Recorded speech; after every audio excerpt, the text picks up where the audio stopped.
Good morning friends. हम अगस्त की chronology को पढ़ रहे थे। अगस्त 2022 की क्रोनोलॉजी को हमने स्टार्ट किया था।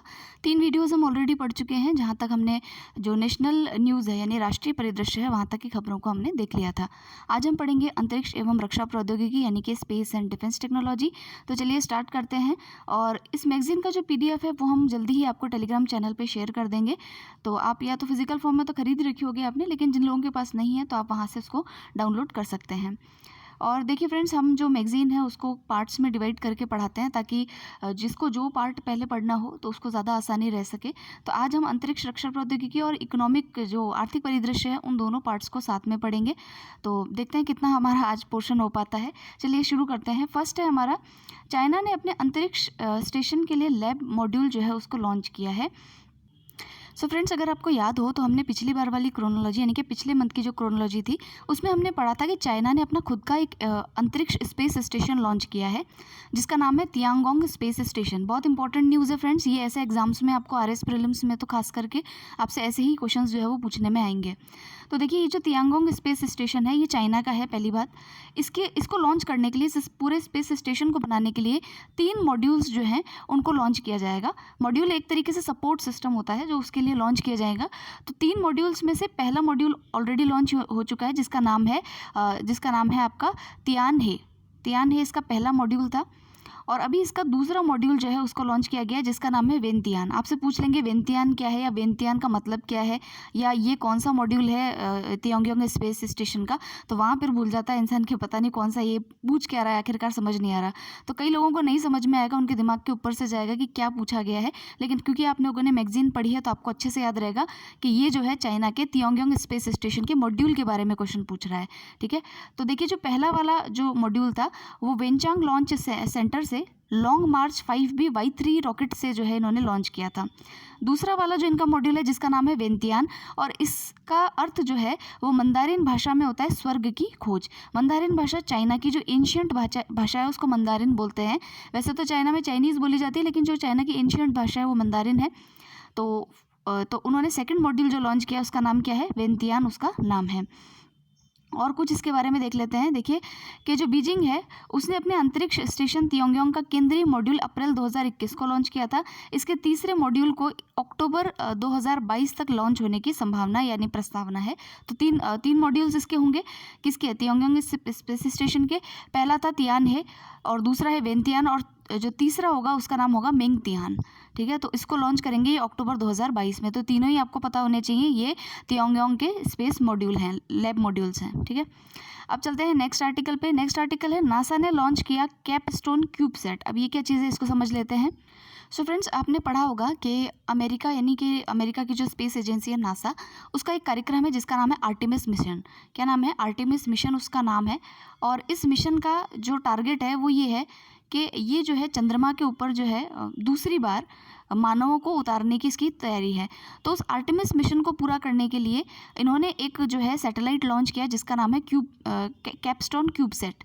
ये जो सैटेलाइट है ये क्या करेगा, चंद्रमा की जो बाहर की परिक्रमा है, जो उसका जो क्या कहते हैं उसको, जो उसकी सरफेस है उसका जो है परिक्रमा लगाएगा, लूनर गेटवे उसको बोलते हैं, उसकी परिक्रमा लगाएगा और वहाँ का परीक्षण करेगा। ठीक है, तो ये इसका पूरा मेन जॉब होगा किसका, कैपस्टोन क्यूबसैट का।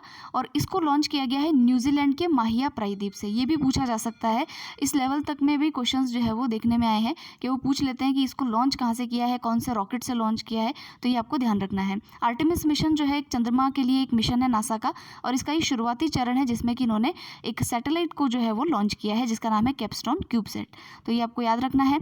फिर देखिए, इसके बारे में कुछ बताया है कि इसका आकार जो है माइक्रोवेव ओवन के आकार का है, 25 किलो का ये सैटेलाइट है। उसके अलावा यह पूर्ण रूप जो इसका फुल फॉर्म है वो है cellular autonomous positioning system technology operations and navigation experiment, ये इसका फुल नेम है। ठीक है, उसके अलावा इसका कुछ कार्य बता रखा है यहाँ पर, जो मैंने बताया वही है कि 6 महीने के लिए चंद्रमा के चारों ओर परिक्रमा करेगा। नासा के लूनर गेटवे के उपयोग से पहले कक्षा की स्थिरता का परीक्षण करेगा कि भाई उसकी जो ये परिक्रमा कर रहा है उसमें जो है स्टेबिलिटी कितनी है, कि वहाँ से जो है क्योंकि आगे जो मिशंस भेजेगा उसके लिए पहले से वहाँ पर एक तरीके से जो है इसका एक्सपेरिमेंट कर रहा है। फिर जो मैंने आपको बताया आर्टेमिस कार्यक्रम वो इसमें दे रखा है। नेक्स्ट हम चलते हैं आर्टिकल पे। नेक्स्ट आर्टिकल है आपका, अंतरिक्ष स्टेशन के लिए स्पेस एक्स का कार्गो मिशन जो है उसको लॉन्च किया गया है। आप जानते हैं कि एक इंटरनेशनल स्पेस स्टेशन स्थापित हो चुका है, तो वो यूएसए के द्वारा है, लेकिन उसमें अदर कंट्रीज़ का भी योगदान है। तो इंटरनेशनल जो स्पेस स्टेशन है वहाँ पर सामग्री पहुँचानी होती है, जैसे कि कोई भी सामग्री हो, विज्ञान से संबंधित कोई सामग्री हो, अन्य सामग्रियाँ हो, तो उसकी आपूर्ति करने के लिए इंटरनेशनल स्पेस स्टेशन में इन सामग्रियों की आपूर्ति करने के लिए जो स्पेस एक्स कंपनी है वहाँ की, आप जानते हैं एलन मस्क की कंपनी है स्पेस एक्स कंपनी, उन्होंने एक कार्गो मिशन लॉन्च किया जिसका नाम है कमर्शियल रीसप्लाई सर्विस मिशन या CRS मिशन 25। तो अगर आपसे पूछ ले कि CRS 25 क्या है, तो ये एक कार्गो मिशन है जिससे कि इंटरनेशनल स्पेस स्टेशन पे जो भी सामान होगा उसकी आपूर्ति की जाएगी, सप्लाई की जाएगी। ठीक है, तो ये सिंपल सी चीज़ है। अब देखिए इसमें CRS मिशन 25 के ऊपर क्वेश्चन आ सकता है। इसको कहाँ से लॉन्च किया गया वो भी देख लेते हैं। तो इसको फाल्कन 9 रॉकेट, जो कि आप बहुत फेमस है, अब तो आपको नाम याद हो गया होगा, कई बार हम पढ़ चुके हैं, इसके द्वारा फाल्कन 9 रॉकेट के द्वारा फ्लोरिडा का जो कैनेडी स्पेस स्टेशन है वहाँ से इसको जो है वो लॉन्च किया गया है। तो CRS 25 क्या है ये अब आपको याद रहेगा। तो फिर अब नेक्स्ट पे चलते हैं। अब हमारे इसरो के बारे में आता है। अब तक तो हम बाहर के विदेशी पढ़ रहे थे, स्पेस स्टेशनों ने क्या वहाँ की जो स्पेस एजेंसीज है उन्होंने क्या क्या काम किया। अब हमारी स्पेस एजेंसी ने क्या काम किया वो पढ़ते हैं। इसरो ने सिंगापुर के 3 सैटेलाइट्स को जो है वो लॉन्च किया है। आप जानते हैं कि इसरो में एक विंग ऐसी भी है जो कि कमर्शियल सैटेलाइट लॉन्चिंग का काम करती है, यानी कि वाणिज्यिक रूप से जो है देश को फ़ायदा पहुँचाती है, दूसरे देशों की सैटेलाइट्स को लॉन्च करती है और उनसे पैसा लेती है। ठीक है, तो उसकी जो वाणिज्यिक विंग है उसका आप जानते हैं, उसका नाम क्या है, न्यू स्पेस इंडिया लिमिटेड उसका नाम है। इसरो के अंदर ही एक और ब्रांच है जिसका नाम है न्यू स्पेस इंडिया लिमिटेड, और ये हमारे जितने भी कमर्शियल मिशन होते हैं, भाई दूसरे देशों के सैटेलाइट्स को लॉन्च करते हैं और उनसे पैसा लेते हैं, ये कार्य जो है आपका न्यू स्पेस इंडिया लिमिटेड के द्वारा किया जाता है। तो अब इन्होंने क्या किया है कि इन्होंने जो है इसमें उन्होंने जो है 3 उपग्रह जो है सिंगापुर के लॉन्च किए हैं, और आंध्र प्रदेश का हमारा श्रीहरिकोटा स्थित जो सतीश धवन स्पेस सेंटर है वहाँ से PSLV C-53 की मदद से जो है इन्होंने तीनों सैटेलाइट्स को लॉन्च किया है। किसकी मदद से लॉन्च किया है? PSLV C-53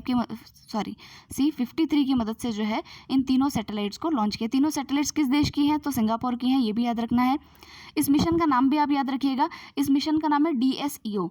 तो PSLV C-53 से हमने इसको लॉन्च किया है, और मिशन कौन सा है? DSEO इस मिशन का नाम है।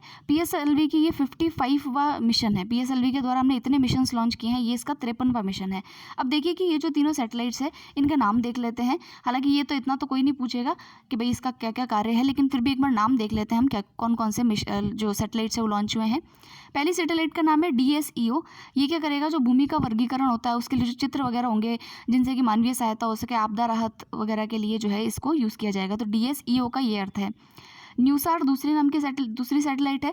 ये सिंगापुर की सबसे पहली छोटी वाणिज्यिक उपग्रह है, और ये क्या करेगा? रात और दिन मौसमी स्थितियों की जानकारी जो है वो प्रदान करेगा। फिर जो तीसरा सैटेलाइट है इनका, उसका नाम है स्कूब-1। तो स्कूब-1 क्या करेगा? ये जो स्टूडेंट्स होते हैं उनके लिए उपयोगी सैटेलाइट है, बस इतना आप ध्यान रखिए, उससे ज़्यादा याद नहीं रखना। DSEO से क्या होगा कि भाई आपदा राहत के लिए और जो ज़मीन है, भूमि है, उसका वर्गीकरण कैसे करना, उसके चित्र जो है ये देगा। न्यूसार क्या है? न्यूसार जो है पहला जो है एक तरीके से जो है छोटा वाणिज्यिक उपग्रह है जो रात और दिन मौसमी स्थितियों की जानकारी प्रदान करेगा।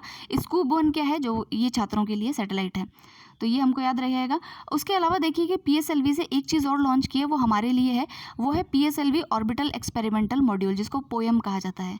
ठीक है, तो याद रखिएगा PSLV ऑर्बिटल एक्सपेरिमेंटल मॉड्यूल, इसको भी लॉन्च किया गया है। इससे क्या होगा कि भाई जो हमारा ये इसरो का एक प्रायोगिक एक्सपेरिमेंटल मिशन है, जिससे कि हमारा जो ऑर्बिट है उसका प्रयोग ध्रुवीय सैटेलाइट लॉन्च विकल्प PSLV के चौथे चरण के प्लेटफॉर्म के रूप में जो है वो किया जा सकेगा। तो आप ये भी ध्यान रखिएगा, पोएम को भी लॉन्च किया जो कि PSLV ऑर्बिटल एक्सपेरिमेंटल मॉड्यूल है, सिर्फ एक्सपेरिमेंटल मॉड्यूल है ये। ठीक है, तो ये हमने पढ़ा कि भाई इसरो ने जो है सिंगापुर के लिए 3 सैटेलाइट्स को लॉन्च किया। कौन कौन सी सैटेलाइट्स थी उनके नाम हमने देख लिए। एक छोटी सी चीज़ इसमें और दे रखी है, वो देख लेते हैं कि PSLV जो है वो अब तक जो है काफ़ी देशों की सैटेलाइट्स को लॉन्च कर चुका है। अगर हम बात करें कि संसद के अंदर जो अंतरिक्ष विभाग के राज्य मंत्री हैं डॉक्टर जितेंद्र सिंह, उन्होंने क्वेश्चन के जवाब में कहा था कि 34 देशों के हम लगभग 345 सैटेलाइट्स जो है वो लॉन्च कर चुके हैं अब तक।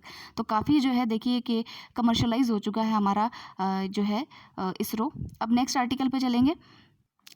अब हम पढ़ेंगे रक्षा प्रौद्योगिकी यानी कि डिफेंस टेक्नोलॉजी। डिफेंस टेक्नोलॉजी के अंदर देखिए पहला जो हमारा वाहन है एक बख्तरबंद युद्धक वाहन जो है, जिसको भारतीय सेना के अंदर अप्रैल 2022 में शामिल किया गया है। इस युद्धक वाहन का नाम है QRFV। QRFV का फुल फॉर्म क्या है? तो QRFV का फुल फॉर्म है quick reaction fighting vehicle. Quick reaction fighting vehicle. इसकी कुछ विशेषताएं हैं वो हम देखेंगे। पहली चीज़ तो ये कि इसको भारतीय company Tata and advance system limited ने स्वदेश में ही विकसित किया है, तो ये हमको थोड़ा ध्यान रहे। उसके बाद में हम इसकी कुछ विशेषताएं देख लेते हैं कि भाई इसकी क्या उपयोगिता है। पहली बात तो ये कि ये जो है जितनी भी बख्तरबंद गाड़ियाँ होती है उससे तुलनात्मक रूप में तेज़ दौड़ेगी, ठीक है, तेज़ चलने वाली है। दूसरा, इसमें जितने भी असॉल्ट राइफल्स होती हैं, बम होते हैं, बारूद होते हैं, उनका जो है वो असर नहीं होगा। तीसरा है इसमें जो बख्तरबंद वाहन जो होते हैं उसमें ये मोनोकॉक हल ये सारा छोड़िए। कहने का मतलब ये है कि जो बारूदी सुरंगें होती है उससे भी जो है बारूदी सुरंगें जो है उससे भी इसको जो है फटने का खतरा जो है वो नहीं होगा। जो सुरंग वो लोग यूज़ करते हैं बारूदों वाली, जो उसको क्या बोलते हैं, लैंड माइंस जो बिछाई जाती है, उससे भी जो है इस गाड़ी को फ़र्क जो है वो नहीं पड़ेगा। तो ये इसकी कुछ विशेषताएं हैं, नाम याद रखिएगा। इसका नाम है QRFV यानी कि quick reaction fighting vehicle. Next article पे चलते हैं। यह INS सिंधु ध्वज के ऊपर है और इसको अभी सेवा मुक्त कर दिया गया है, रिटायर कर दिया गया है। अब देखिए इसके लिए क्या क्या इंपॉर्टेंट चीज़ है। पहली चीज़ तो इसने 35 साल तक जो है भारतीय नेवी में अपनी सेवाएं दी है और इसको जो है 16 जुलाई को सेवा मुक्त किया गया है। डेट याद ना भी रहे लेकिन इतना ध्यान रहे कि भाई सिंधु ध्वज के बारे में क्या क्या बातें हैं। फिर दूसरी चीज़ देखिए कि इसको रशिया के द्वारा जो है सिंधु घोष श्रेणी की एक पनडुब्बी है। ये क्या है? पनडुब्बी है यानी सबमरीन है और रशिया के द्वारा इसको निर्मित जो है वो किया गया था। ये ग्रे कलर की है और बाहर इसके नर्स शार्क बनाई हुई है और इसका पूरे का जो अर्थ है वो है समुद्र यानी कि सिंधु पर ध्वज धारण करने वाला। सिंधु घोष का ये मतलब है। फिर ये देखिए कि एकलौती ऐसी पनडुब्बी है जिसको प्रधानमंत्री मोदी के द्वारा इनोवेशन के लिए जो है CNS रोलिंग ट्रॉफी से सम्मानित किया गया था। तो ऐसे क्वेश्चंस पूछ लिए जाते हैं, तो इसको आप थोड़ा ध्यान रखिएगा कि कौन सी जो पनडुब्बी है या कौन सा जो आपका युद्धक श्रेणी का हथियार है जिसको कि CNS रोलिंग ट्रॉफी से प्रधानमंत्री ने सम्मानित किया है, तो INS सिंधु ध्वज को सम्मानित किया हुआ है। ठीक है, अब नेक्स्ट आर्टिकल पर चलेंगे। ये है हीट के ऊपर। हीट के ऊपर हम पहले भी पढ़ चुके हैं। हीट का मतलब है high speed expendable aerial target. तो देखिए फ्रेंड्स, ये जो हीट है इसका जो नाम है दूसरा वो है अभ्यास। तो ये अभ्यास जो है एक तरीके से high speed expendable aerial target है और इसके उड़ान परीक्षण के दौरान जो है इसमें भाई कितनी गतिशीलता रहती है, किसी भी जो है आपका जो भी आप मिसाइल प्रणालियाँ यूज़ कर रहे हैं उनकी जो गतिशीलता है, हवा से मार करने वाले जो हथियार है उनका जो परीक्षण है वो इस अभ्यास के द्वारा जो है वो किया जाएगा। तो अभ्यास क्या है? एक तरीके से high speed expendable target system है जिसका कि जो है अभी परीक्षण किया गया है। और ये क्या करेगा कि जितने भी आपके जो भी आपकी मिसाइल प्रणालियाँ हैं उनका जो भी हवाई लक्ष्य है उनका निगरानी करने का काम जो है वो अभ्यास के द्वारा किया जाएगा। तो ये चीज़ है। और दूसरी चीज़ ये है कि इसको DRDO जो है हमारा जो DRDO है उसका एरोनॉटिकल डेवलपमेंट एस्टैब्लिशमेंट यानी कि एरोनॉटिकल विभाग जो है उसके द्वारा इसको डेवलप किया गया है। तो एरोनॉटिकल का मतलब ही क्या होता है कि जो वैमानिकी यानी कि हवा से संबंधित जो कार्य होते हैं वो इसके द्वारा किए जाते हैं। तो आपको ये ध्यान रहे कि ये जो हीट है इसका जो ये प्रोग्राम है जिसका नाम है अभ्यास, ये क्या करेगा कि जो उड़ान परीक्षण के दौरान निरंतर स्तर व उच्च गतिशीलता सहित कम ऊंचाई पर जो विमान है उनका निष्पादन प्रदर्शित जो है वो इसके द्वारा किया जाएगा। तो आई होप आपको ये समझ में आया हो। अब हम नेक्स्ट आर्टिकल पे चलेंगे। वो है DRDO ने एक जो है पायलट रहित लड़ाकू विमान जो है उसका सफल परीक्षण किया है। तो देखिए DRDO ने जो पहला पायलट रहित लड़ाकू विमान का सफल परीक्षण किया है उसको नाम दिया है, इन्होंने उस एक्सपेरिमेंट को नाम दिया autonomous flying wing technology demonstrator. और ये इस तरीके की पहली उड़ान है जो कि कर्नाटका से जो है कर्नाटका के चित्रदुर्ग से जो है जो DRDO के द्वारा की गई है। तो इसके अंदर जो है DRDO का एरोनॉटिकल डेवलपमेंट एस्टैब्लिशमेंट जो कि हमने पीछे पढ़ा था वही विभाग जो है वो इसके अंदर भी कार्य कर रहा है। और ये जो उड़ान है भविष्य के मानव रहित विमानों के विकास की दिशा में एक महत्वपूर्ण प्रौद्योगिकियों में से जो है एक साबित होगी। तो ये एक तरीके से जो है एक फ्यूचर प्लान है। तो फिर नेक्स्ट पे चलते हैं हम। रक्षा मंत्री ने जो है लॉन्च किया project 17A stealth frigate Dunagiri. ये काफ़ी इंपॉर्टेंट है, इसको हमें याद रखना है। पहले तो प्रोजेक्ट 17A जो है हमको पता होना चाहिए, इसको हम पढ़ते हैं कि ये क्या है। तो हम आगे देखते हैं कि इसके अंदर इसकी क्या क्या क्वालिटीज़ है। पहली चीज़ तो हमारे जो रक्षा मंत्री हैं डिफेंस मिनिस्टर राजनाथ सिंह, उन्होंने इसको जो है हुगली नदी से लॉन्च किया है। जो आपका INS दूनागिरी है उसको हुगली नदी से जो है वो लॉन्च किया गया है। अब इसमें क्या क्या INS नहीं, मैं INS बोल गई, सॉरी, इसका नाम है Y3023 दूनागिरी। तो ये एक तरीके से क्या है, ये एक शिप है और इसके अंदर काफ़ी सारी जो है स्टेल्थ की क्वालिटीज़ हैं, और जैसे कि रडार से ये बच सकता है, रडार में जो है ये उसके रडार के अंदर शो नहीं होता है, इसमें हथियार प्रणाली बहुत ज़्यादा अच्छी उन्नत है, सेंसर्स लगे हुए हैं, ये सारी इसकी क्वालिटीज़ हैं। तो एक तरीके से क्या है कि ये वॉरशिप है, युद्धपोत है, जिसको कि हम वॉरशिप कहते हैं। अब देखिए इसके अंदर जो है इसको बनाया गया है प्रोजेक्ट 17A के तहत। आपसे पूछ लेगा कि हाल ही में चर्चा में रही Y3023 दूनागिरी जो है किस प्रोजेक्ट के तहत जो है लॉन्च की गई है, तो प्रोजेक्ट 17A के तहत इसको लॉन्च किया गया है। यहाँ पर जो ये दूनागिरी है ये उत्तराखंड की एक पर्वत श्रृंखला है, उसके नाम पर इस शिप का नाम रखा गया है। दूसरी चीज़ एक इम्पॉर्टेंट ये है कि ये जो आपका प्रोजेक्ट 17A है, इससे पहले एक प्रोजेक्ट चला करता था P17, जो कि शिवालिक क्लास की जो युद्धपोत है उनके लिए हुआ करता था, उसी का ही ये फॉलो ऑन है, मतलब उसी को ही ये फॉलो कर रहा है प्रोजेक्ट 17A। अब देखते हैं कि इसमें जो युद्धक नौकाएं बन रही है उसमें क्या क्या विशेषताएं हैं। तो देखिए एक तो उसमें रडार से बचने में अधिक सक्षम प्रणाली है, उन्नत हथियार हैं, सेंसर्स हैं, और प्लेटफॉर्म प्रबंधन संबंधी जो प्रणालियाँ हैं वो भी इसके अंदर जो है काफ़ी अच्छी क्वालिटीज़ की हैं, हाई क्लास क्वालिटीज़ की हैं, जो इसके अंदर स्थापित की गई हैं। तो आई होप आपको ये समझ में आया होगा कि प्रोजेक्ट 17A जो है उसके अंतर्गत जो है एक युद्धपोत है, उसको लॉन्च किया गया जिसका नाम है Y3023 दूनागिरी। ठीक है, ये आप नाम याद रखेंगे। अब देखिए कि 2010 तक एक पुराना युद्धपोत जो है यूज़ किया जाता था, जिसको लिएंडर क्लास ASW जो है वो नाम दिया गया है। तो ये जो फ्रिगेट सेवा ये 33 वर्ष तक सेवा में रही, 2010 तक। इतना याद नहीं रखना, बस ये थोड़ा सा एक जानकारी के लिए इन्होंने दिया है। आप तो जो है ये Y3023 दूनागिरी का नाम याद रखिएगा, और प्रोजेक्ट 17A जो है वो आपको पता होना चाहिए। फिर नेक्स्ट आर्टिकल पे हम देखते हैं क्या है उसमें। तो यहाँ पे देखिए फ्रेंड्स, एक जो है नौसेना जो हमारी है, नेवल जो है हमारी नेवी जो है, उसके अंदर जो है एक जो एयर स्क्वाड्रन है उसको शामिल किया गया है, उसका नाम है INS 324। क्या नाम है उसका? INS 324। और ये क्या है? ALH स्क्वाड्रन है। ALH का मतलब होता है कि लाइट वेट के जो हेलीकॉप्टर्स है उसको जो है इस INS 324 जो शिप है उसके द्वारा लॉन्च किया जा सकेगा। ठीक है, तो आप अगर इसको फिर से एक बार समझें कि ये आपकी जो है INS 324 है, INS 324 है, और इससे जो है लाइट वेट के जो हेलीकॉप्टर्स है जिनको ALH नाम दिया गया है, ALH MK3 जो हेलीकॉप्टर्स वगैरह है इनको जो है लॉन्च किया जा सकेगा। ठीक है, तो ये जो INS 324 है इसका दूसरा नाम क्या है? केस्ट्रल्स। इसका दूसरा नाम क्या है? केस्ट्रल्स इसका नाम है। केस्ट्रल्स का मतलब होता है शिकारी पक्षी, तो ये इसका नाम है। और दूसरी चीज़ ये है कि ये जो है पहली नौसेना की पहली स्क्वाड्रन है, पहली एयर स्क्वाड्रन है जो इसमें शामिल की गई है। तो यहाँ इसको पढ़ लेते हैं। देखिए कि भारतीय नौसेना वायु स्क्वाड्रन 324 को INS देगा विशाखापट्टनम में आयोजित एक कमीशनिंग समारोह में जो है भारतीय नौसेना में शामिल किया गया है।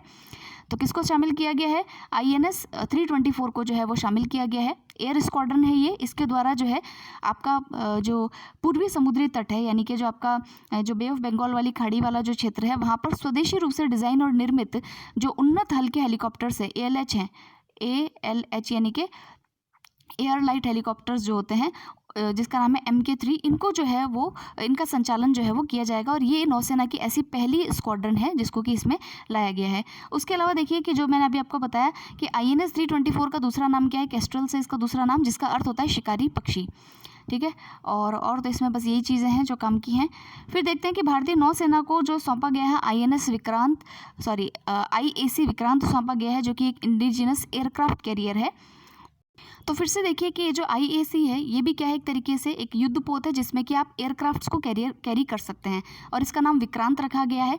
और इसका नाम जो विक्रांत रखा गया है, ये भारत का पहला जो विमान वाहक पोत था जो कि विमानों को कैरी करता था, ऐसा जहाज जो विमानों को कैरी कर सकता है, उसका नाम भी विक्रांत था। उसी के नाम पर इसका नाम जो है विक्रांत रखा गया।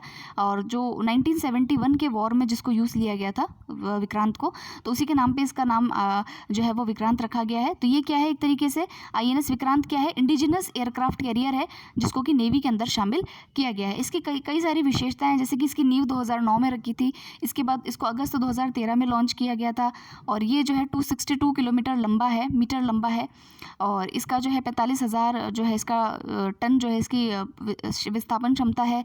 इसके अंदर जो है गैस टर्बाइंस लगी हुई है, इसकी 88 मेगावाट जो है बिजली की 4 गैस टर्बाइंस है इसके अंदर। तो इसकी क्षमता वगैरह सारी चीज़ें इसमें दे रखी है, लेकिन आप इतना ध्यान रखिएगा कि INS विक्रांत जो है वो क्या है। तो आज हमने पढ़ लिया है कि स्पेस एंड डिफेंस टेक्नोलॉजी में हमने क्या क्या इंपॉर्टेंट न्यूज़ है। फ्रेंड्स, इसके ऊपर RS प्रीलिम्स में काफ़ी क्वेश्चंस आते हैं और इस बार तो वीडियो के एग्जाम में भी क्वेश्चंस आए थे, जो कि मैंने आपको जो हमारी पिछली मंथ वाली मैगजीन थी जुलाई वाली, उसमें मैंने आपको बताया भी था।